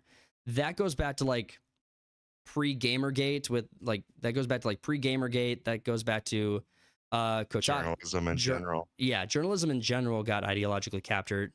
And I mean, a lot of institutions did. So it's not just gaming. You had basically any industry of influence got hard pushed, seemingly all at the same time or around the same time. But why did games journalists get captured? I think people weren't paying attention. I think the reason all of these institutions got captured is they weren't paying attention. And I think people didn't even wake up to it until it started to actually affect them individually. I think when people called out an issue or an incident that happened, people were just, oh, well, that's interesting to hear. It probably won't affect me. I mean, I haven't noticed that in my gaming experience. I haven't noticed that with the articles I read. And it turns out that Do you think journalism's, this is just a thought that popped in my head. Do you think journalism's like slow decline has been because of like the internet and like clickbait practices and whatnot, and rage generates more clicks than other? I think it might. So they just kind of went down that hill and started believing it and blah blah blah. Here's my theory about it. My theory is that it stems from the colleges with the journalism classes. I think that's probably where the source of what happened was. But I think what it boils down to is laziness in the journalism industry, where it's, they're just looking at something and taking the most efficient way to get clicks. It's basically what you're saying. I don't know that it was ever intentional. I think that a person would create a story, see that the people who were paying attention were the people who were on their side and their faction, and then got kind of into a circular. And then triggered themselves into a circular motion where they instead of like reporting facts and whatnot, they went down more of a editorial route, where it's just like whoever's writing it, everything's opinion based now. Yes. Yep. Instead of just yeah, the amount of actual news that gets generated is very, very slim, and it's not the world I think any of us want, but I think it's gravitating towards that. I think there are people who are so hungry for actual journalism, though, that the few who rise above and actually break out as trustworthy sources, I think, will still survive, but everything else will fall. Everything else will fall. Alex Jones. They're turning the frogs gay. That was. They're turning the freaking frogs gay. I will eat your ass. So Elon's actual announcement comes as a response to what we just read. So too many game studios that are owned by massive corporations. XAI is going to start an AI game studio to make games great again. And I'm here for it. I think here's my, man. Let me just clarify my position on AI in gaming. I've always entertained the idea that, so ChatGPT came out when the channel was started. And so we were definitely talking about AI and ChatGPT and all that stuff when it was kind of breaking out. only a couple years ago. And so when that happened, my position was that I thought AI would be amazing for creatives. I thought it would be so good because it would be the tool that it would be the tide that raises all ships. It makes it so that an independent creator has an idea and they want to articulate that story and make it successful and popular. And they have tools that will make that so efficient that as a one-man person, they can actually pull it off versus a studio who has to spend several $100 million post marketing in order to create a video game that competes for the top seat.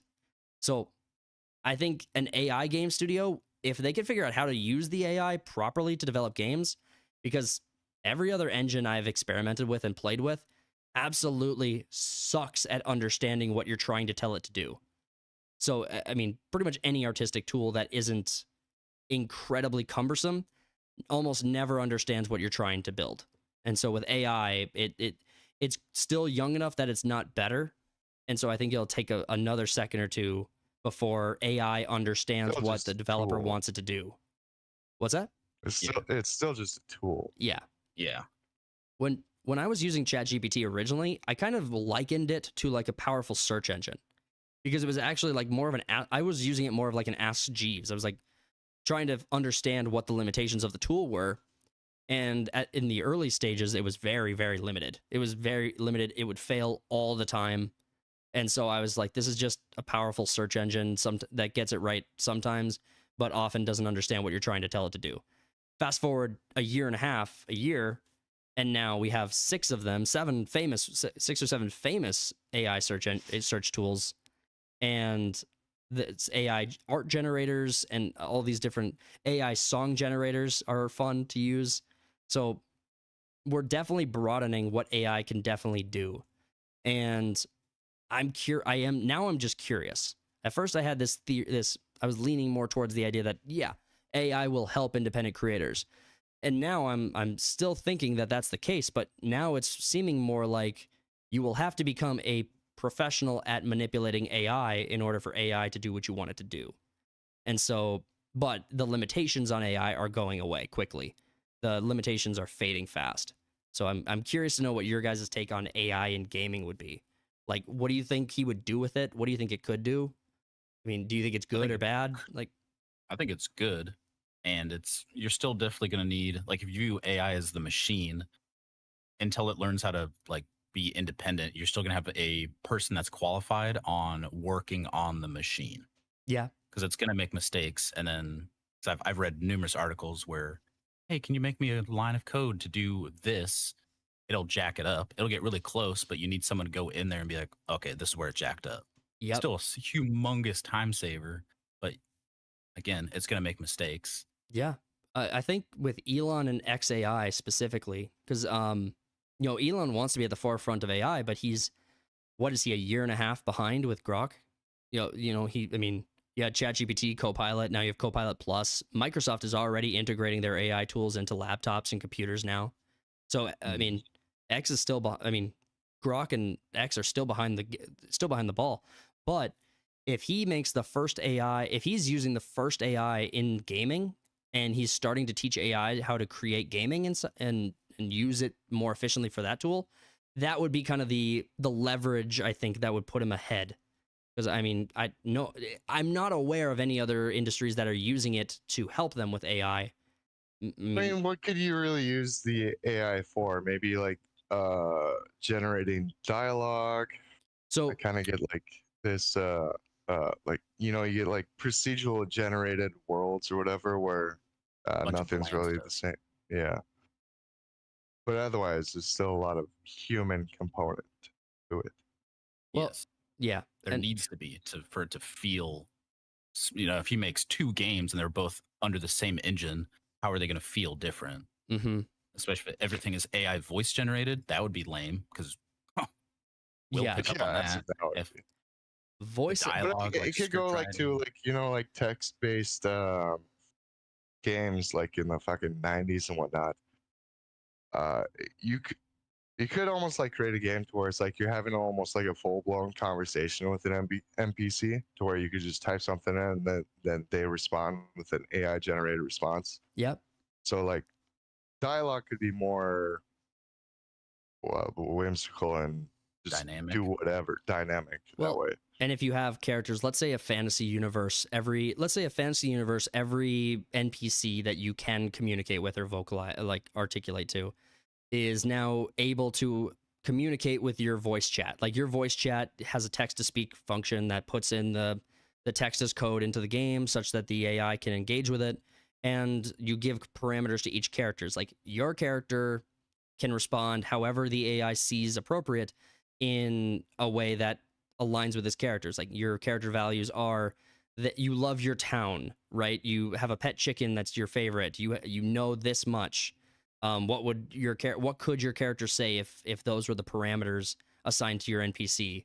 And then player walks up to NPC and says, "Oh, I have this really bizarre question. Have you heard anything about the Brotherhood of Skulls or whatever in this video game?" And the character's like, "Oh yeah, the Brotherhood of Skulls. I know about that." And the code's thinking it's not a part of my parameters. I can tell the player everything, and just data dumps all of the knowledge of this seemingly insignificant faction in the video game, but just data dumps everything on the player. I just want to talk about the chicken, to be honest. Well, the chicken's the main character. Have you met Frederick? The chicken is the antagonist. It's like the dragon. The chicken becomes the dragon. It was a polymorph dragon the whole time. Remember accidentally killing a chicken in Skyrim first time? Yeah, that was a fun experience. That was by accident for me too. Matt, you were saying? Jokes aside, the just kind of playing off the chicken guy, it would be cool if when you went to him, the first time he's like, "Nope, never heard of this Brotherhood of Skulls." But the next time you approach him and like, "Hey, have you heard anything else about them?" If they were to respond not any more than what you said last time. Yeah. Like that would just be immersive instead of, "Nope, never heard of them." Yeah, every single time you go to talk. Going through the same dialogue options. Yeah, it could generate new dialogue options to make the game feel like you're actually communicating with someone who. Why do you fucking keep on asking me, dude? Because I want to break you. I want to break you. You want to buy something or what? And the time you ask, he sends the chickens at you. That'd be cool. I want to blow up and respond. So in response to Elon's message, we have Grums who replied, "It's time AA games are outperformed. It's time. AA games are outperforming AAA bloat this year by an order of magnitude. AAA budgets of these massive corporate games are unsustainable. 8 to 12 studios spread out over the world to make one game is hugely inefficient. Mythical Man Month on steroids. $300 million to $1 billion budgets competing for 5 to 10 slots a year between success and failure. High risk means no new ideas and same recycled slop. They are already collapsing. Meanwhile, AA studios with 40 to 70 million budgets are delivering 5 to 10 times returns and taking all the top slots this year."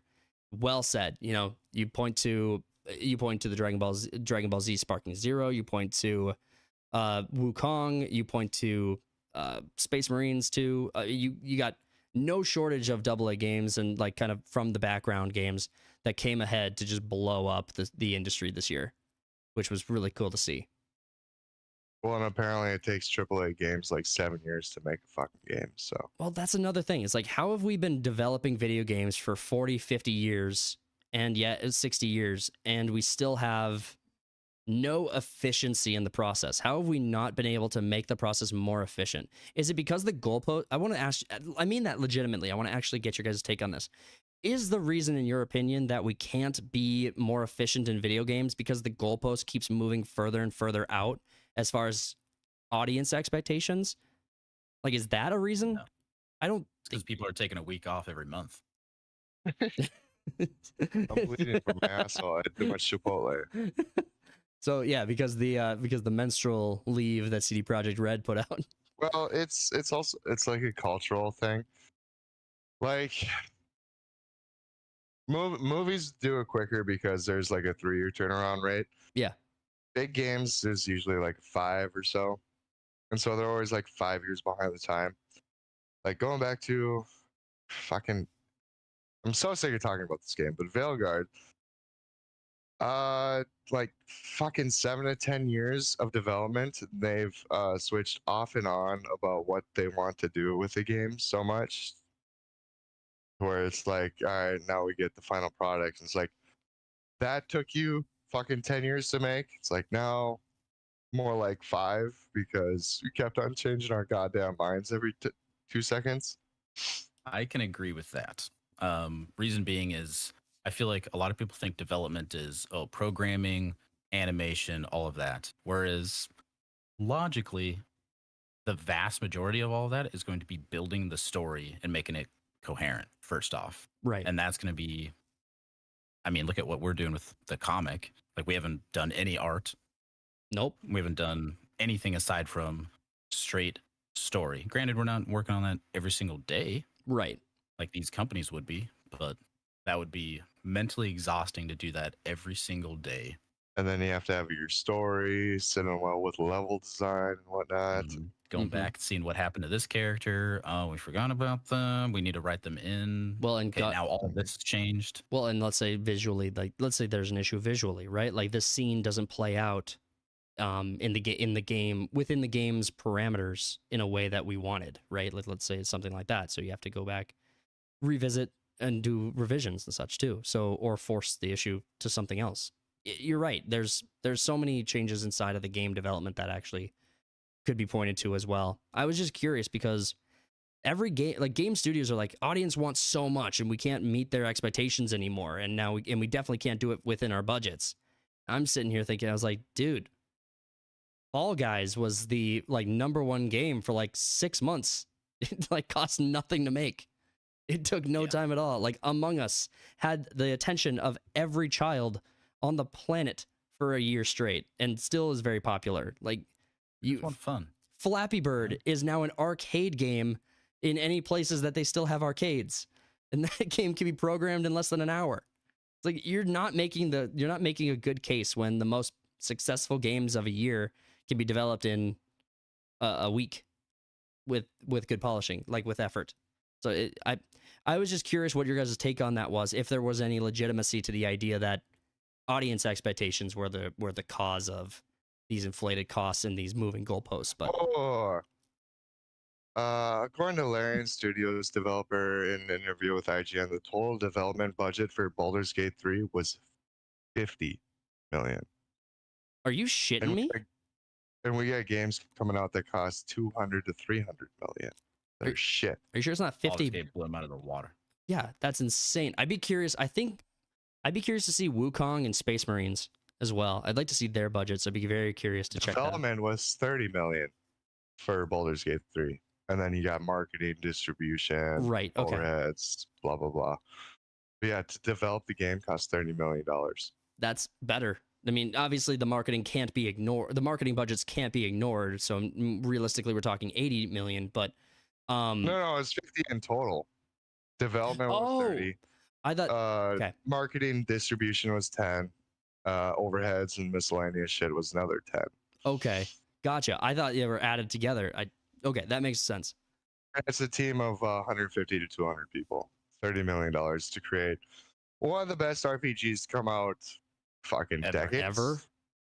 I think ever. I mean, I think this RPG is just, well, I mean, if you developed this game 20 years ago, I think it would still be amazing, but I think we've also seen what that looks like too.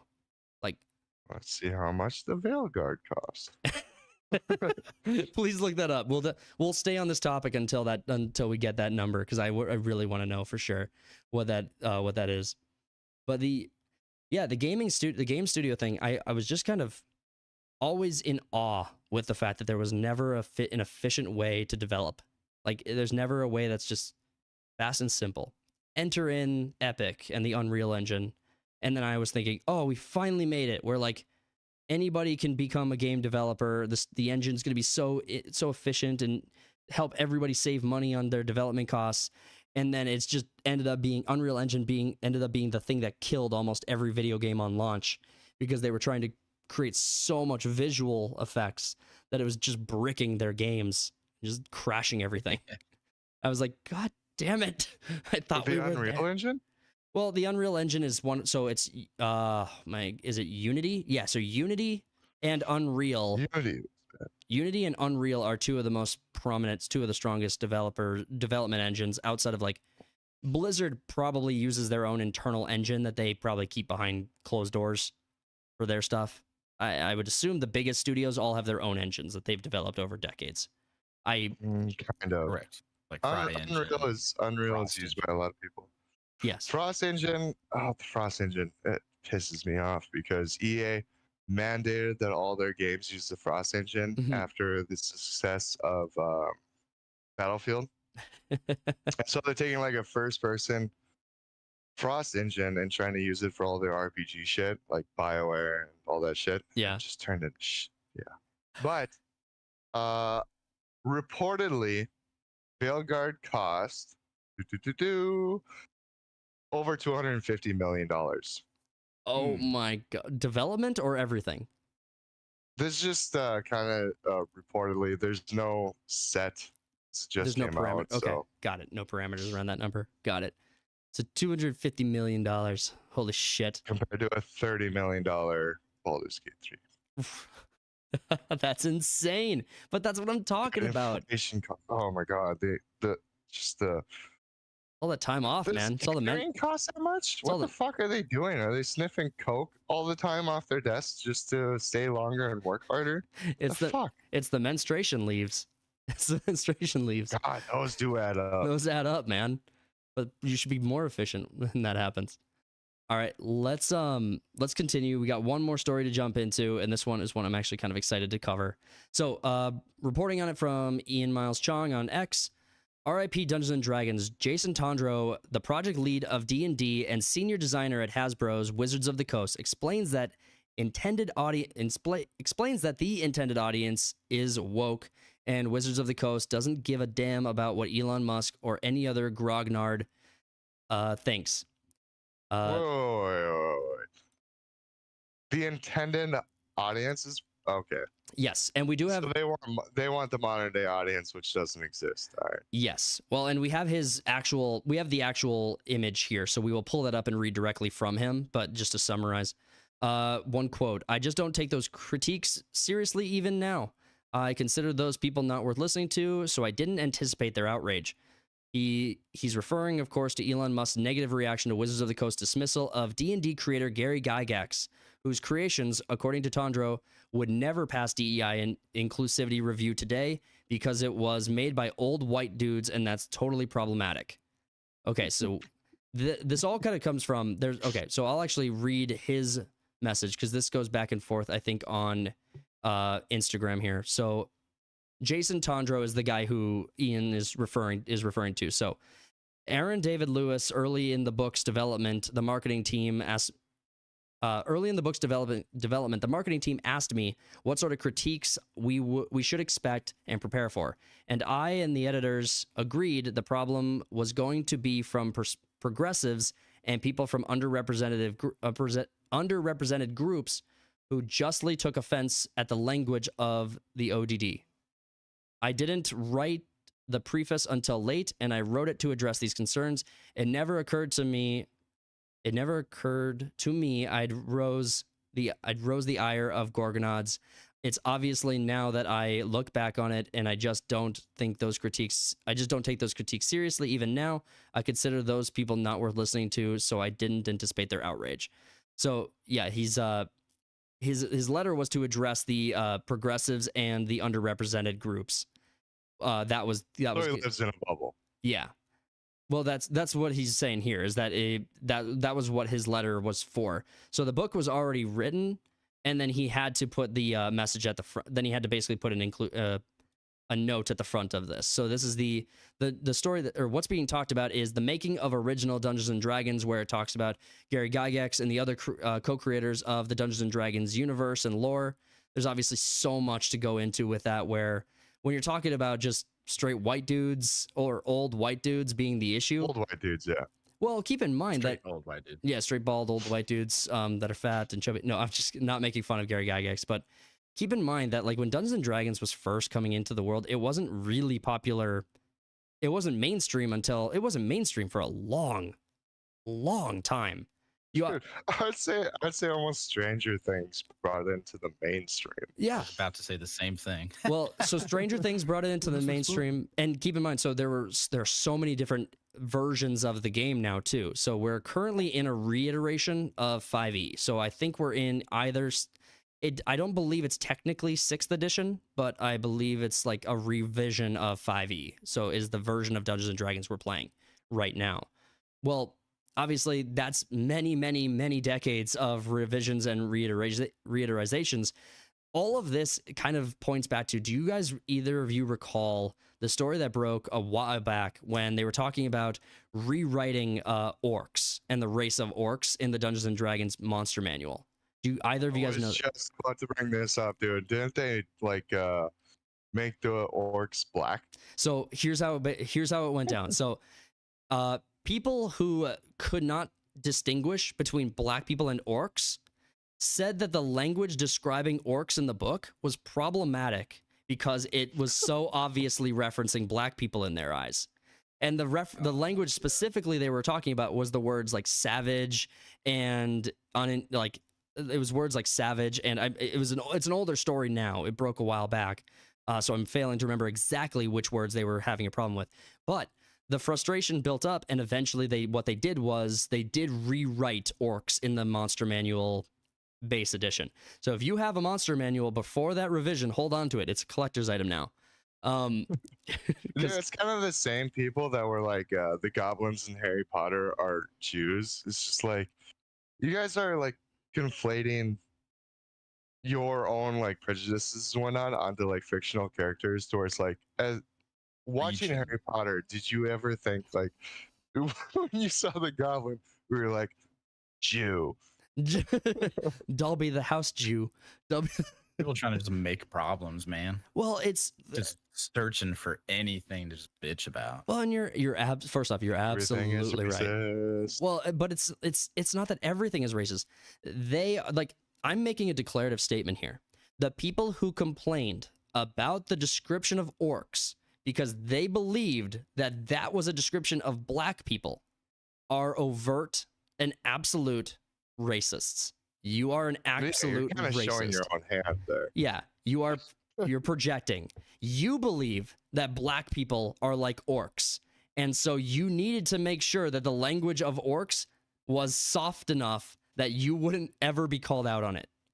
But you absolutely believed that. You couldn't look at it and not think that. So I'm calling you an absolute racist. Wasn't that kind of a thing in fucking David Ayer, I think that's his name, that movie with Will Smith? What the fuck was it? With orcs in LA. Oh yeah. It was a Netflix original. It was a Netflix original where it was like Fable or something like that. Yeah, I will not be able to find it. Wasn't it just called Brick? I thought it was just called something like, it just wasn't Bright. Is it Bright? Maybe. But I'll look it up. Thank you. But yes, I know exactly what you're talking about. I can picture it in my head. Yes, you're absolutely 100% on Bright. Yeah. Okay. Yep. Yeah, you're 100% on. So you were saying though, I mean, now that we know what it is, what were you getting to with that? Well, it's just the same shit. It's like you're conflating like real world shit into like you're interpreting it into a fantasy, to where it's like, well, this group in fantasy is ostracized or oppressed, underrepresented. Underrepresented. And then you're just like putting real world shit into it, and so it makes it political and kind of showing what you think of certain groups of people once you do that. Exactly. I mean, they're just so blatant. It's so blatant, and it's so frustrating because, it used to be the case that they were like, oh, the right is dog whistling about their racism. I'm just like, you just called every black person in the world a fucking orc. Like, what are you talking about? Like, you just called them orcs. Like, what's up, my orc? What my orc's doing? You see that? You see that fat troll ass over there? Orcs in Paris, motherfuckers. Orcs in Paris. That's awesome. That's so funny. This is gonna go down well. So I don't have handy the original post I wanted to pull up when Elon Musk was responding to all of this, but Elon Musk went pretty fiery at this Jason guy and hit him pretty hard. It was something like, people who shit on. Is he bored after the election? Are you kidding me? I doubt it. I mean, first off, he drives. Let's get in every culture war I could possibly get into. Well, keep in mind, dude, it's like, first off, X's success and failures depend on him. And if like he's at the center of all of these like huge interactions on X, it kind of makes sense that because he's the guy who wants to, he's the guy most interested in making it successful. So it makes sense that he's everywhere. You know about Blue Sky? Yes. Yep. I know it exists. I have not been on it. I don't plan to be. They're reporting a explosion of pedophiles on their platform. I love it. I love it. You know, that just means they're not on X. That just means they're not. The left is like, oh, we're gonna leave X and go to Blue Sky. It's like, oh, there's a lot of pedophilia on the site now. I was just watching the South Park episode last night of the NAMBLA, National Man Boy Love Association episode. I was like, I would jump over to Blue Sky just to keep posting NAMBLA photos and stuff. It'd be hilarious. So obviously Elon went really hard at this, and it was actually one of the most fiery posts I'd seen him do. It was something like people who are taking shots at the original creators of Gary Gygax, and the other one, I apologize, I'm not trying to forget his name off the top of my head, but should burn in hell. Like, so he went at them pretty hard. I was like, damn, yeah, you're right. But the biggest news revolving everything today is that Elon Musk is actually shouting out in response to all of that, how much is Hasbro? Ian fires back saying it's like 8 to 12 billion in total market cap, but it's not even going to be worth that. If Elon Musk bought Hasbro, that would move the culture war needle huge. That would probably be, to date, the single biggest punch in the face to culture war, or to the culture war issues. I think that would be huge. What is your take?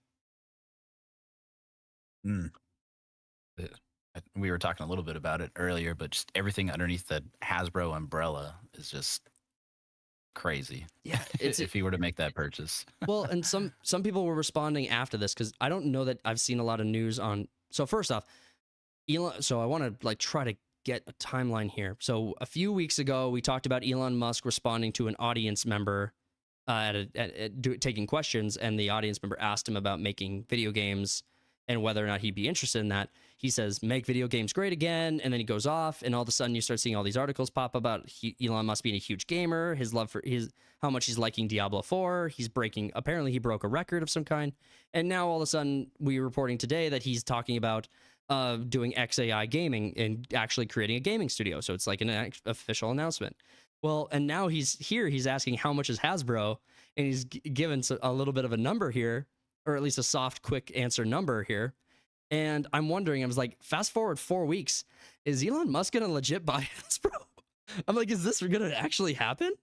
Because that's the kind of way he does things. It's like he pokes out an idea, feels it out, and then does it. Like Doge is a thing. Doge was just an idea. It's just a meme. Now it's real. It's going to exist. And then I think we have one person, ironically, to thank for Elon doing what he's doing.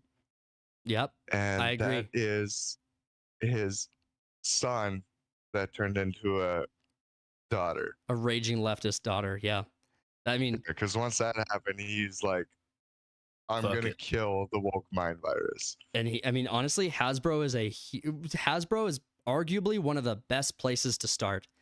I would make so here's the case I would make here. So Hasbro, so Matt, you were saying their umbrella is really huge. Yeah, we definitely talked about that. Hasbro is going to be Transformers. It's Dungeons and Dragons under Wizards of the Coast. It's Magic the Gathering, one of the oldest trading card game and one of the biggest and most popular trading card games ever to have existed. And it's still going strong. Like, first off, there are people who Didn't they make Aragon black? They did, yeah. So that's another thing. It's like Elon could fix that. He could create new card art where Aragon's white again. How freaking funny would that be if he race swapped the race swap on the Magic the Gathering cards? It'd be like, the card's the same. We just came out with new artwork to more accurately represent Tolkien's vision. And how funny would that be? The rage would be immense. Dude, I hate this timeline so much. Oh my God.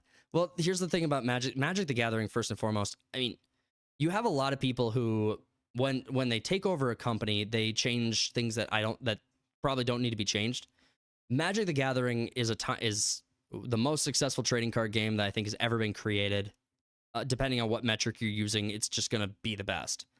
I hate that game so much. I have no fun. Magic the Gathering is anti-fun to me.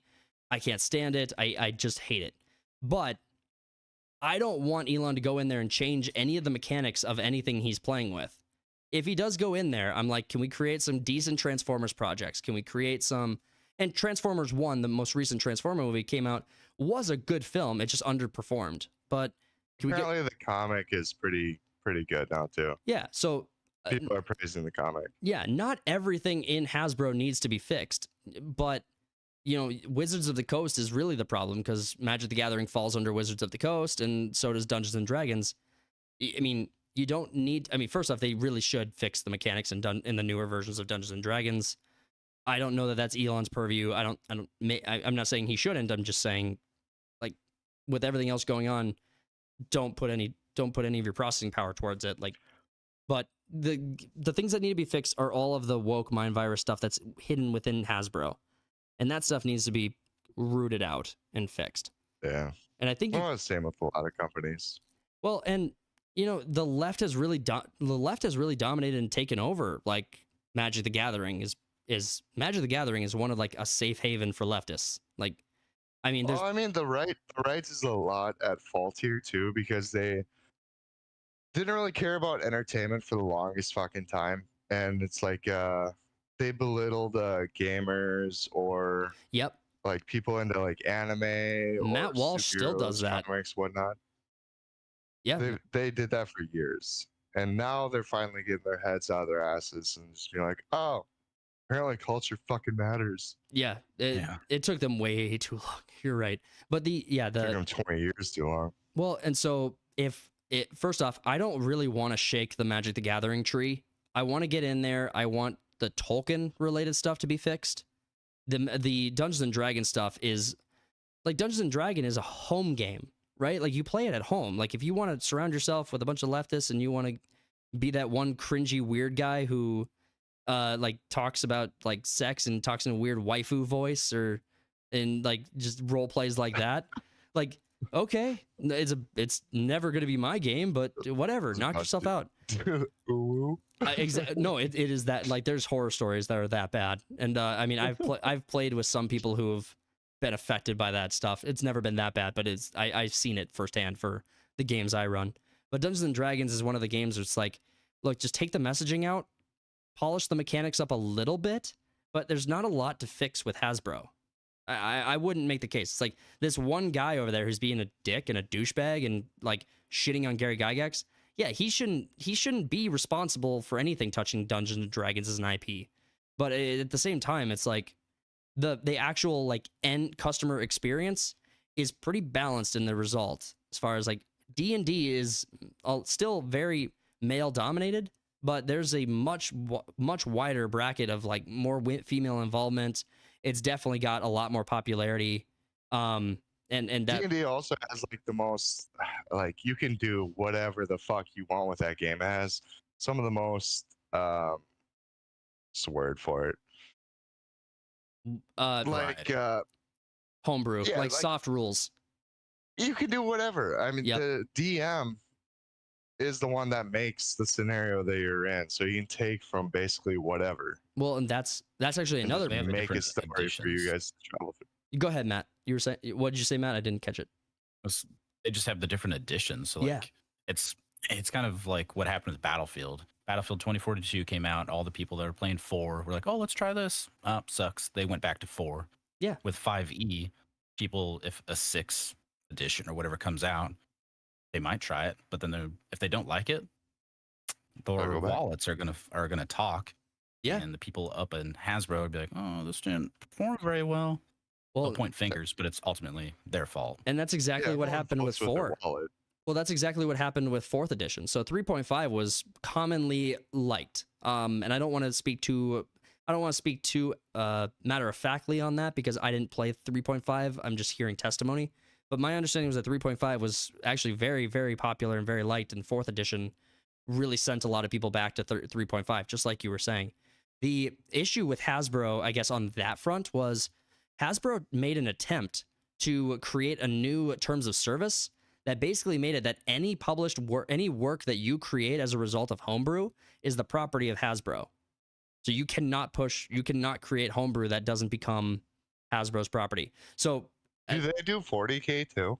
No, I don't believe they're connected. Who does 40K? That's Games Workshop, which is still an independent. Oh yeah. But so yeah, Hasbro attempted to not only like limit what people can play with, but also made an attempt to make it legally binding that people who are using D&D to make their own homebrewed games, anything that came out of those homebrewed games financially to benefit anybody was the property of Hasbro.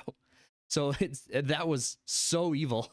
The one thing that would be beautiful if Elon came to Hasbro to do would be if he made Dungeons and Dragons like completely open source, like homebrew this, homebrew that, create this, get backing behind these independent creators, publish the work of independent creators.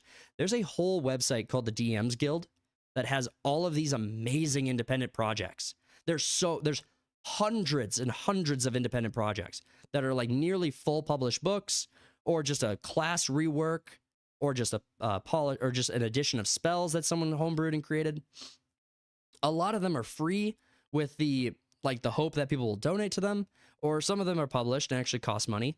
But if Elon went on there, it's like once a week, we're gonna like work with an independent creator to actually publish their book and make it a part of the world. That'd be so freaking cool.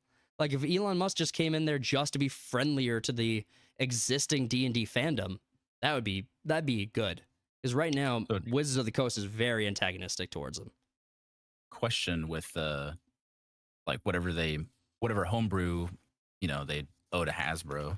Does that mean that Critical Role, and like obviously Vox Machina is based off of Critical Role, do they owe money to?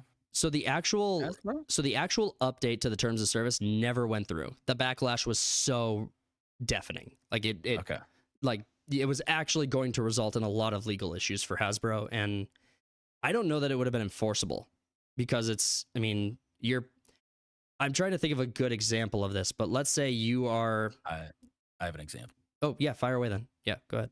So if you compare it to like what we're talking about with Unity and Unreal Engine, there's an option when you go in there to like, are you just using this for fun, or are you using it as a business? And if you select, I'm using it as a business, any proceeds that you make after you've developed your game, they get like 5% or something like that. Mm-hmm. So that would be comparable to Hasbro and homebrew and whatnot. And so I don't know how they would track it. So I want to get the actual thing correct here. So it's the open game license. It was referred to as the OGL 2.0. That was the open games license was the controversy, and that's from January 2023. So it's a bit older news, and I would have to reread up on it to get current. But that was my understanding of what that was all covering and what happens with all of that. So hopefully I was on point with that, because I'm pretty sure everything shook out the way I said. I just want to try to be clear going forward. But all right. Yeah, so Wizards of the Coast, if Elon Musk buys Hasbro, I think there's a lot of good he could do. I hope that it doesn't take away from any of the other good things he's doing right now. So, I mean, I like how Elon's become basically like cultural Jesus, where it's like, hey, just buy all these companies, lay off everyone you have to, and then you just don't have to do anything. Just keep trying to send people to Mars. We're good. Yeah. Well, and I wonder, like, with everything Elon has on his plate, I don't know who he has himself surrounded with, right? Like, I don't know who his like lieutenants are. I don't know who the people he trusts are, right? I don't know who's running X in his absence, or who's running. Did you say AI? It's all AI. These Terminators are on it, bro. Do you think it's AI? Like, do you think? I would be surprised if he didn't have some sort of AI scheduler. Like, oh, okay. Keep him up. Like an AI assistant, like just managing his stuff to keep him like on time management and stuff. Yeah, because he can. It's just voiced by Joe Rogan. Yeah, that'd be fun. That'd be so cool. All right. Anything? I was speaking of Elon. I've just been reading about his thing with his son/daughter, and it's fucking insane. Yeah, that whole story is quite depressing because It actually kind of is. well, the word. I mean, It's Elon's not the worst he was case. never there. Blah blah blah. It's like, yeah, dude's trying to change the fucking world. I understand that, but also you need a father in the home. That's probably why you're a little bit more feminine. And also, you've never wanted for anything in your entire fucking life because he's the richest man on earth. Yep. Well, the other. I mean, there's worse stories than Elon's in that regard because the worst one that I could think of is the guy in Texas whose son wanted to be a woman and his wife divorced him and the courts gave her. That was Canada, wasn't it? No, it was I mean, there's definitely I know the Canadian story you're talking about, but this was Texas, California stuff because the guy lost full custody, but he was also threatened with jail because he was also threatened with jail with if he didn't affirm pronouns and stuff. The Canada one is like a mirrored story. They're pretty much the same story from two different locations. So, I mean, he actually got jail time for it. Yeah, the Canada guy got jail time for it. The guy in Texas, I don't know how he could. I mean, he could probably get arrested. I mean, for child endangerment, but that would be a very, very hard case to make it for the courts. Like, he's got a dick. I just didn't want him to chop it off, Your Honor. Your Honor. Yeah, I'm reading this from, what is it, NBC, so it's kind of, it leans one way. Right. So it's like, yeah, he's dead naming her, blah, blah, blah. Yeah. Oh, that's such a shit. Yeah, we'll have to dig more into that. I think we're going to wrap it up there, though, guys. Thank you guys so much for tuning into this episode of the Third Party Podcast. We hope you guys enjoyed. If you did, consider subscribing. It's free. It's the best way to support us and help us grow. We're trying our best to reach 500 subscribers. Don't forget to smash that like button. Share the video out there. Tune in next time. We'll be back on the Third Party Podcast next Saturday. Sunday Slackers is coming out tomorrow night at 6 p.m. Don't forget to tune into that. We're going to be playing Content Warning again. Cody's going to be joining us. Should be a ton of fun. We are going to be back to the regular scheduled Bannerlord content on Thursdays, and you'll see regular content throughout the week. We will catch you guys on the next one. Don't forget, go tell your stories, and peace out.